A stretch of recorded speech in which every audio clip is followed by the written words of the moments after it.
My name is Steve Quiett with Bowtie Engineering, and this is Electrical Safety Talks. Today we have Mike Doherty. All right, just want to make sure because I'm notorious at chopping up that last name. Quiet is real easy. So, Mike, I'm going to let you introduce yourself and just we're just going to talk about things that you're passionate about. Love to just have an open discussion. Okay, cool. My name is Mike Doherty. I live in Canada, in Ontario. This is my 26th ESW in a row. In fact, I was the chair of this event in 2007. We had it in Calgary. It was the biggest and the best of all time. Did you say the best? It was the biggest and the best. 2007, oil and gas was booming out in Alberta, and it was really good. I started out in the mining sector. I'm a tradesperson. I'm not an engineer. I ended up 31 years in nuclear power stations. Okay. So I worked in the Bruce facilities, Pickering, Darlington. I retired in 2007 after 31 years. I'm still working. That's 18 and a half years ago. So electrical safety consultant, trainer, auditor, like I said. I was in Poland in October of 2025. I was a keynote speaker at the first Electrical Safety Europe, where we kicked that off. Marcin Ruda is here. He's the guy that organized that. You should get him in here. Yes. Yes, if I see him, I'll send him over. So, and I had many things. I was a chair, the technical committee chair, CSA Z462. I was the first one in 2006, right up to 2018, the first 4 editions. Okay, I'll stop you there, Mike, because I want the audience to know there's NFPA 70E in the United States, and in Canada, CSA Z462. So very close together.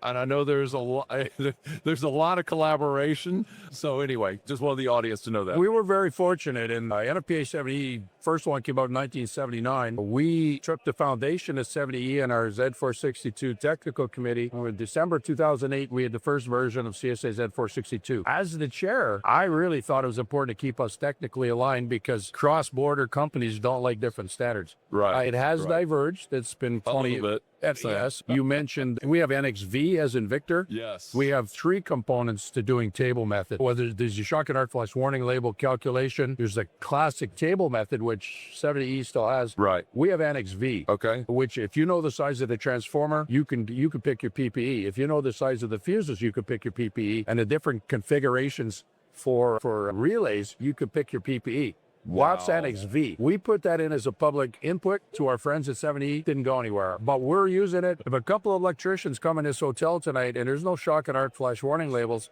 where are they getting the short circuit current at clearing time? And the answer is they can't use the table method, but they can use Annex V. Anyway. Okay, and by the way, that is gold. That information is gold because we know for a fact that I would say 99% of the people using the tables method in the U.S. have no clue what the available fault current is, and they don't know what the fault clearing time is. How could they know? They're basic tools you can use. If you know the size of the transformer, the length of cable, impedance of cable, you can get short circuit current at the device. Right. But you still need to know the clearing time. The clearing time, yeah. And then do you believe it's actually correct anyway? I mean, who did the calculations? Who did the breaker maintenance? What kind of grease did they put on that trip roller last year? Maintenance? Well, breaker or fuses.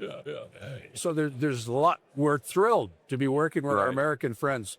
We work really closely with them. I was on the 70E committee for 12 years. We would come and sit at the table. Wow. It was never 1 + 1 was 2. It was 1 + 1 was 10. We both did really well working with each other. The braided cord is stronger. Absolutely. Correct. Absolutely. Well, Mike, man, I appreciate you sitting down. I've known you, seen you, talked to you for years. So, and I won't hold it up against you that you're Canadian. So just for my friends that Exactly. And listen, I love your thing. There are 2 jewels in Z462 and 70E. One of them is the risk assessment procedure, which did come from our Canadian technical committee. Yes. And the other one is the human performance annex. It is a jewel. That's where the rubber hits the road. Right.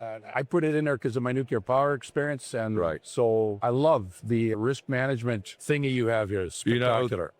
And this isn't a plug for Bowtie Engineering, but that's something that we're passionate about. So we're very passionate. And this Electrical Safety Talks is designed to do exactly what we're doing right now. Just a typical man-to-man conversation, although we don't mind females in here either. So, well, thank you. Thank you. Bye.